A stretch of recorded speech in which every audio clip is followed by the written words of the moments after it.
It's not mine.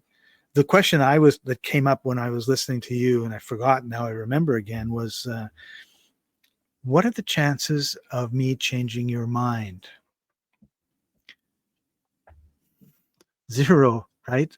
Like the chances of either of these two ladies changing their mind based on the little snippet we've seen is never going to happen, right? So when you're talking with somebody, what is the chance you're going to change that person's mind?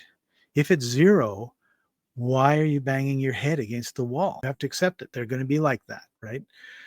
Um, and of course, we live in a world where, nagging goes on, and put the seat down, and clean up the dishes, and the big joke about the husband complaining, you asked me to do something and I'm going to do it, and she says, yeah, well, I asked you 6 months ago.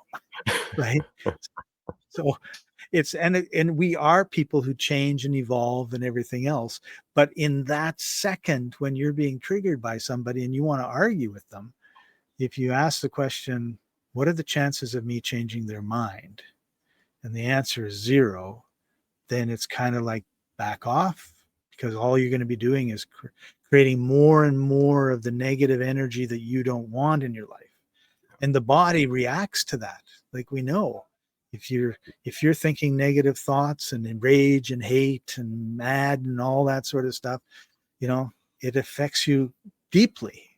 And by not doing that, you're at least taking a little step towards a more healthy life. I've seen research that shows that if for every negative thought you express verbally, that gives birth to between 500 to 5,000 negative thoughts within the next 24-hour period.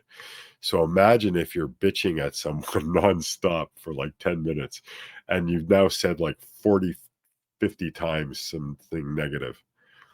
That is 40 or 50 times 500 if you're lucky. That's 20,000 times you're going to think something negative, and that's at the Yeah. low end of the spectrum.